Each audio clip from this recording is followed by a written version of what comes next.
on this episode of Clear the Air. She goes, if you dive down to the bottom and grab me a handful of sand, you can dive free for the rest of the week. And so I dove down, grabbed a handful of sand, and came back up, and I dove for free for the rest of the week. So was it 10 feet? No, it was 70. I guess really what drove it is I knew that at some point, if I was a physician, I would more than likely have to tell someone that their loved one was dead. So we've got a country where we're spending nearly $4 trillion on health care and sick care mostly, and a couple of billion on public health. And I think that public health really needs to just refocus, and they should be blocked from ever talking about pharmaceuticals. Hello, my name is Nate Jones, and this is our very first session of the Clear the Air podcast. And here is Joel Melton, my co-host. Hey, everybody. And as we begin this podcast journey, hopefully what we will do is make it interesting. But I'm here to give you a little bit of background and perspective on things and the reasons for why I'm doing this podcast. So I know a little bit of your background. We can jump in and talk about some of the things that are most interesting points in your life and kind of helped you form what you're at today. Maybe start with, where did you grow up? I grew up in a lot of places. I was born in Kansas City, Missouri, where my dad was going to medical school. And then I moved to Norman, Oklahoma, where he did a residency. And then he started working as a physician in a small town in Council, Idaho, which is up in the Panhandle, north of Boise, Idaho. And then we moved when I was 5 or 6 to St. Anthony, Idaho, which is where I spent my formative years. And I had a great childhood there. At the time, I thought it was just the armpit of the world that it sucked, it horrible. But as I look back on it, it was actually pretty amazing. I mean, when I was a kid, I was like, how come I can't live in L.A.? My cousins all lived in L.A., and I thought they were really cool for being from L.A., but they thought we were pretty cool because we were up in Idaho, and we lived on about 100 acres of land. We had canals and rivers. We would go swimming. We had horses. We had ponds that we would go swimming in. We would steal the neighbors' pig troughs and put them out on the ponds, and we would have battleship wars. And they could never prove that we stole their pig troughs because they were at the bottom of the pond. You sunk them. And but the water was only about 4 feet deep, and so we'd sink them, and then we'd pick them back up and have to get them out of the pond. And we would take horses, and I mean, we had a great time growing up. When I was, I want to say 14, we left there and moved to Texas, Arlington, Texas. And we lived there for a couple of months, and none of the kids really liked it. It was cold and humid, and there wasn't snow to play in, and so we didn't really like it. And then we moved to Michigan, which I really enjoyed Michigan, Kalamazoo, Portage actually, but it's right, it's a suburb of Kalamazoo. They don't like to be said that, but we lived there for a year and a half. And then my mom and my dad were like, well, we should give our kids some international experience. So they took us all down to Mexico City. And I lived in Mexico City my sophomore year in high school. I went to a school there where they taught in Spanish, except their physics class, which they taught in English for some reason. I almost failed English down there Nice. because the English teacher, for some reason, didn't like me. But when I went to complain to the principal, I out-argued the English teacher because she was arguing in her second language. And so the principal gave me a passing grade. Then we moved to Utah, where I live now. And I graduated from high school here. As soon as I graduated from high school, I started going to Brigham Young University. I got tired of that. I should have taken a break between high school and college. But I got tired of it and just quit one day and went and joined the Army and had a great time in the Army. I mean, how often is it that I get paid to jump out of airplanes and blow stuff up and shoot guns? I mean, what's not to like about that? And so I did that. I did all my training for that. And then I changed over and was in the National Guard for 8 years after. I think it was 9 years after that. I re-upped once. But I ended up not fulfilling that second enlistment period because of other things we'll get into. I went on a mission, a 2-year mission, a voluntary mission for the church that I belong to. Went down to Argentina, lived there for a couple of years, working as a missionary. Came home, went back to school, couldn't really decide what I wanted to be. I kept thinking about being a doctor. My dad's a physician. I was taking all the pre-med classes, biology, chemistry, and all that. But I really couldn't get into the idea of taking care of sick people. I mean, I guess it wasn't interesting to me, and I didn't really know what I was going to do.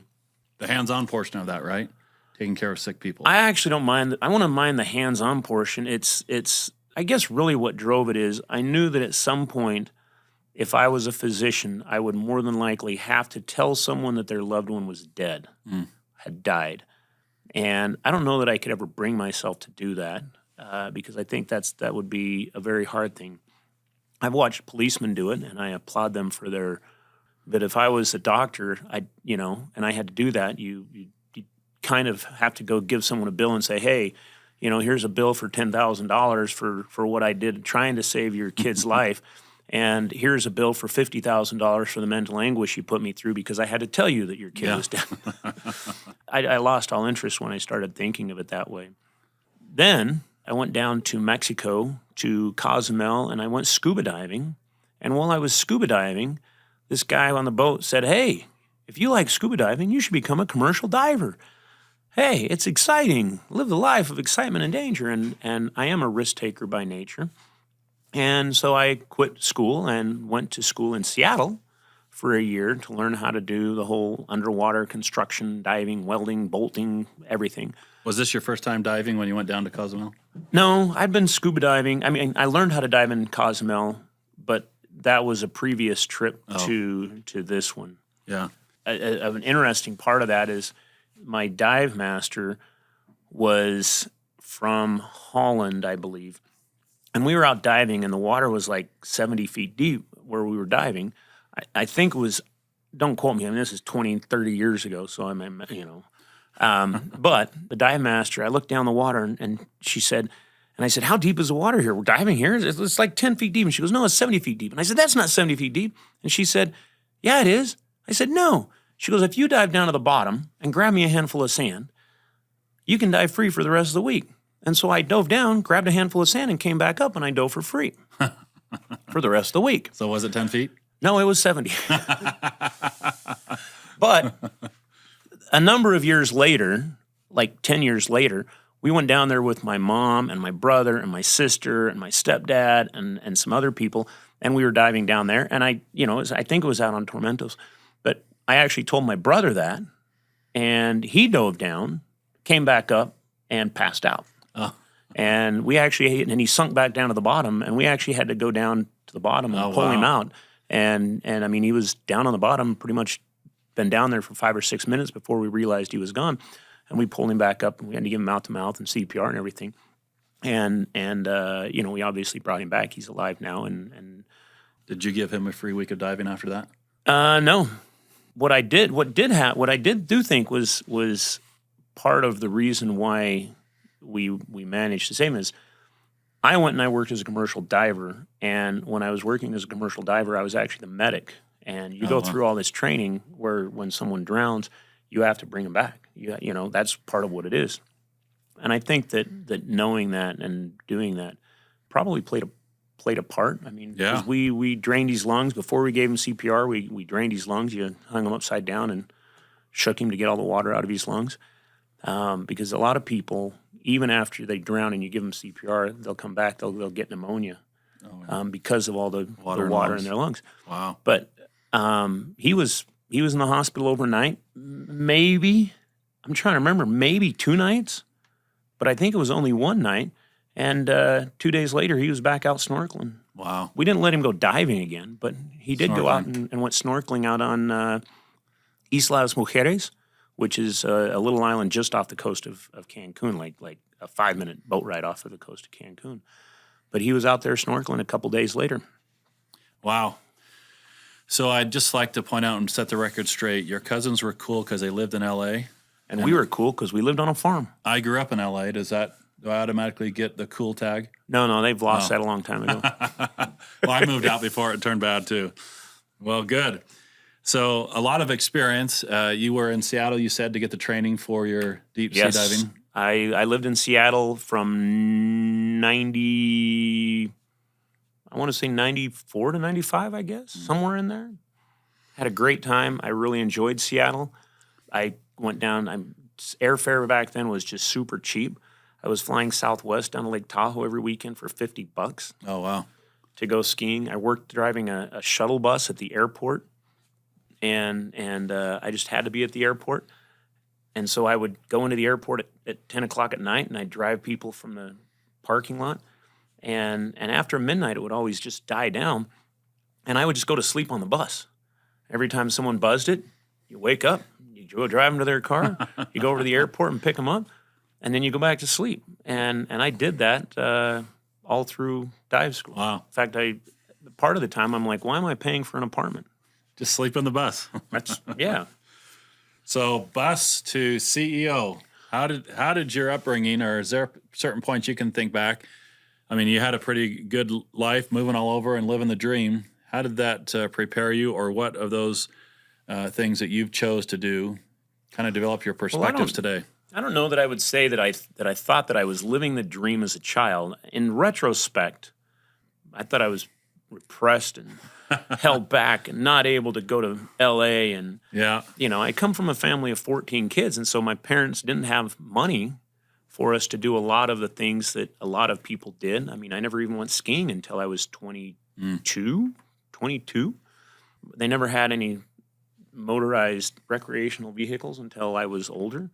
And I'm overcompensating for that now. I spend a lot of time skiing and doing stuff like that, trying to make up for my lost childhood. You're finding your Peter Pan in reverse, right? Yeah, but so the question of how I ended up starting this company is clear, and it's spelled Xlear. But I think that my upbringing really did allow for that, because I think my parents, they raised kids to try to at least think for themselves and be able to think for things out of the box.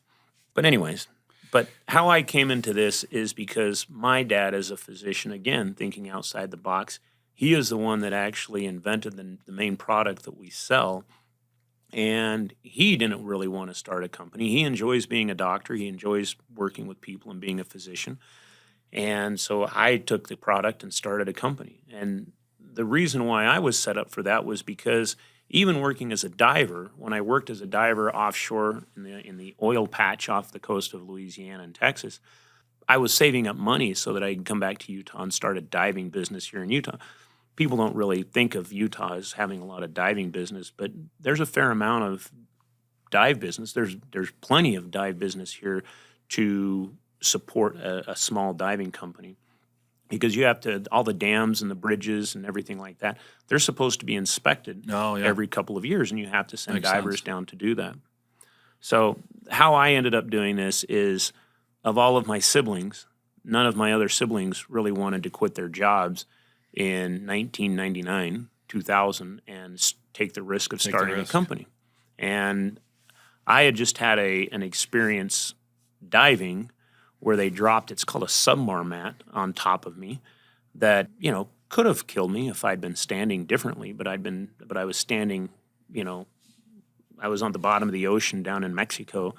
It was a job for Pemex, Petroleros Mexicanos, but I was sitting on the bottom, leaning at like a 45-degree angle, and the crane operator up on the surface a couple hundred feet up was just free spooling this big submar mat, which is, I can't remember how big they are. I think they're 10 feet by 20 feet of 1-foot cubes of concrete.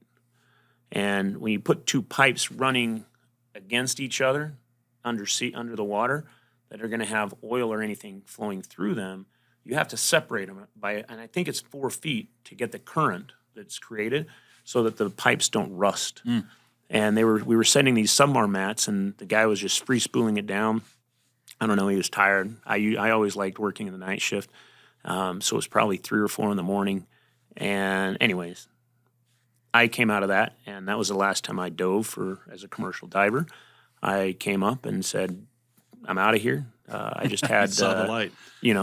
I don't know how many tons. It's not a flat thing, but it still hurt. But that was the last time I dove. I left and started the company and ran with it. Because you were going to try to do a dive business. You're already planning on doing a company. Now you just switched gears and started Clear. Correct. Yeah. I've been saving up some money to start a dive business, and this one presented itself, and so we took this one. I had a friend of mine that ponied up $40,000 to start it, and that's how we got started. That's the humble beginnings. Good. Well, tell me about so Clear is a hygiene company. Yes, we are a hygiene products company. Yes. Yeah. So tell me about the importance of hygiene briefly. We'll get into that in future podcasts, but why is that important? I think hygiene is a very underappreciated aspect of healthcare. And I don't want to confuse healthcare and sick care, because once you're sick, it's sick care. Okay. And I think that our sick care industry, the hospitals, the physicians, and all of that, I think they've co-opted the name healthcare because it sounds better than sick care. But healthcare is maintaining your health, and sick care is getting you better from when you're sick. Yeah. And so hygiene, I mean, you can go back, and we'll get into this in future episodes, but during the course of human history, hygiene has done more to improve the standard of living and the standard of life and the longevity of life, the quality of life, any of those things, than any drug has ever done. Washing our hands, having clean water piped to our house, having the sewage and the trash taken away and disposed of properly and cleaned up and treated. But I think the public health has really just done an incredibly bad job in the last 30 years or 40 years of sticking to what works. And, you can go back and in the United States, you can go back and look at how from roughly 1880 to 1980, public health was really, they were focused on hygiene. They were focused on sanitation. They were focused on what worked to reduce people's exposure to bacteria and viruses. About the 80s, when they made, vaccine and they took away all of the liability for vaccines, now it's all just about vaccines. And that's all they think about. That's all they talk about. We don't see people going to the schools and educating the students about how to brush your teeth correctly, how to wash your hands, how to do any of these things. I mean, when I was a kid, they would come to the school, I want to say twice a year when we were little kids up in Idaho. They'd give you those little pink pills, and you'd chew them, and they'd show you a mirror, and you'd look at it and say, oh, my teeth are totally pink. And they'd say, well, it's because you're not brushing your teeth good enough. Brush your teeth better. Right. And they'd give you a little tube of toothpaste, and you'd go home and brush your teeth for a day or two.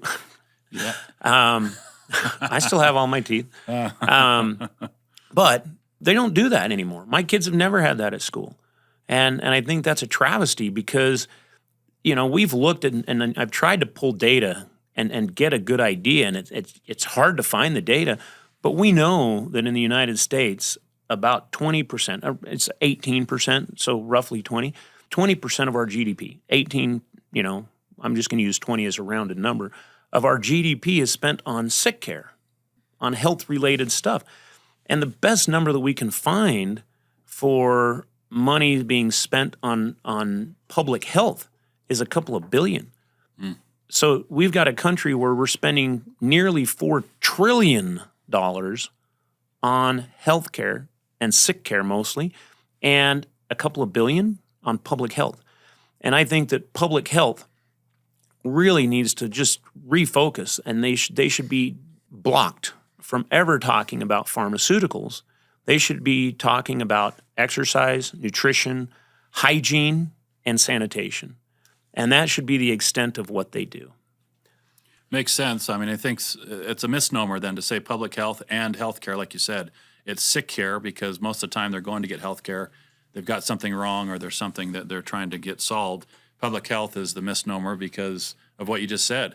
Those 4 blocks of good health should be what they're doing, but they're focusing on more commercial or pharmaceutical type things. And that's really where the tragedy is because of the transition, like you mentioned, where they start focusing on that and away from those hygiene and sanitation issues. Well, I think those are important, and we certainly will talk about that more in other episodes, especially relating to Clear and the flagship product, Clear nasal spray, as well as the Spry oral care. Well, think hard. What are some other hobbies or fun things you like to do? I like to read. I like history. I like ancient history. I like unexplained history. Most of the unexplainable type things, the sites for those, Most of them I've been to. I mean, I've been to Machu Picchu isn't unexplainable. That's easy. But if you go down to Bolivia, you go to Tiwanaku, Pumapunka. I've been there a couple of times, and there's a lot of stuff there that you just can't explain. Egypt is one of my favorite places to go to. I've been there, I don't know, 15, 7, 20 times. I mean, I've been there so many times. My kids have been there 3 or 4 times. Wow. I enjoy Israel. There's a lot of stuff there, but most of the stuff in Israel is more of a religious nature. It's not the megalithic structures that you can't explain how they built them. I've been to India. There's some sites in India that are absolutely just amazing. I love Indian cuisine. I love food. I mean, look at me. I obviously love food. Yeah. I enjoy that. I still go recreational scuba diving. I spend a lot of time skiing. I read. I fly airplanes. I'm a pilot. You name it. I probably have enjoyed it at some point. I enjoy the adrenaline rush, and so a lot of my hobbies have to do with that. Nowadays, they're more tame, I guess, because I have 2 young children, and they're usually going on a lot of these things with me, and so I can't really get too crazy anymore. In fact, I have motorcycles, and I hardly ever ride them, and every time I look at them, I'm like, I should just sell those things. I don't ride them enough. But my youngest daughter, who's 11, she says, "No, I like them. No." She actually enjoys riding on the back. Pulls you right back in. And every time we pass them, she goes, because she thinks she's totally cool riding on the back of Perfect a 11-year-old. motorcycle. Yeah, that's awesome. Well, Clear Inc., the company, is about to celebrate 24 years in business, right? Yep. That's a long time. The products are out in the industry, retail, online, but you've kind of shifted some of your focus recently in terms of CEO, founder, president of the company, and stepped back from being president and still focused on CEO and obviously the founder. But what are you focusing on now? What's your time going to be used up with? That's a big question. That'll be like many podcasts down the road where we talk about it in depth. But during the last 4 years during this COVID pandemic, I agree, and I think everybody agrees that there was a pandemic at some point, whether you want to believe it came from a lab or whether you want to believe it came from nature, from bats. We can all agree that something happened, that there was a virus that got out. But by May of 2020, we knew there were simple solutions. I mean, you had data, published data, where they just used salt water. And the FTC was censoring those companies. They censored us. They said, don't share the data from these studies. We had data showing that xylitol blocked the ability of the SARS-CoV-2 virus to adhere to tissue. Again, the FTC came out and came after us and said, don't share that data. And that really was disturbing. I really up until this point, I'd really thought that the government was mostly made up of people kind of like what you see in The Office, that TV show, where they're trying to do their job, but they're just out bumbling around and they do a mediocre job. It wasn't until the FTC sued us for sharing published data that I started thinking that there was other issues with the government where they were actually malevolent. There's malice in the government. And so I'm actually stepping back from spending all my time running the company because I think that people need to stand up to this overreach. I mean, I can sit there and show you data how censorship actions of the FTC contributed, if not caused, but easily contributed to the deaths of millions of people. And I'm going to spend more time fighting back against the lawsuit, which is actually, taking a lot of my time. It is aggravating because there's a lot of research that we could do instead of paying lawyers. There's a lot of other things that we could do that are better, but that's where I'm going to spend my time. And it's more, as much as I hate to say that healthcare is politicized in our country, it shouldn't be. Healthcare is healthcare. It shouldn't be, whether you're a right or a left or a Democrat or a Republican or an independent or anything. Healthcare should be healthcare, and the politics should be out of it. But in our country, healthcare is 100% politics. It shouldn't be. But we've seen in the last 4 years that it is 100% politics. And so I've got to find a way, and we're trying to get a coalition of people to start getting healthcare out of politics. Yeah, I'm not as involved as you are, obviously, but I've certainly seen that there's some momentum in this. Others are joining on and seeing. And I think you're right. It's not a matter of right or left, political. It's agnostic, frankly, in politics. What it's out is absolutely about the individual and healthcare, and really, truly healthcare, as you termed it before, and going forward, and not just waiting for sick care, which is a misnomer in that case. But yeah, I think that's pretty exciting what you're able to do now because of your experience. So that's a great background. I think it will obviously put us in store for a lot of great experiences. Maybe your history sets you up in a perspective to be able to look at things, I won't say differently, but in depth, because of your desire for education and bringing out the truth and giving people that empowerment to know the truth and then make their own decisions. So I think that's we're in store for a lot of exciting future episodes of this podcast. Anything else you want to share with us? Oh no, I've got a whole bunch of future podcasts to share all that with. Well, let's keep it on the down low right now. Anyway, I think that's a great first episode of Clear the Air podcast. See ya.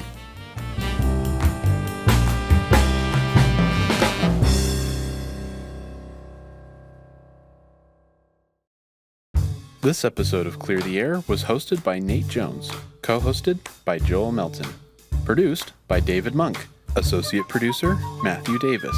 Video and audio were edited by Caleb Scoresby. Research by Sabre Bills. Music by Augusto Diniz. If you enjoyed this episode of Clear the Air, be sure to follow, like, and subscribe so you don't miss out on the latest episode. Have a favorite episode? Share it with a friend. New episodes of Clear the Air are published weekly on YouTube, Spotify, Apple Podcasts, or wherever you listen to your podcasts. Thanks for listening. We'll catch you next time.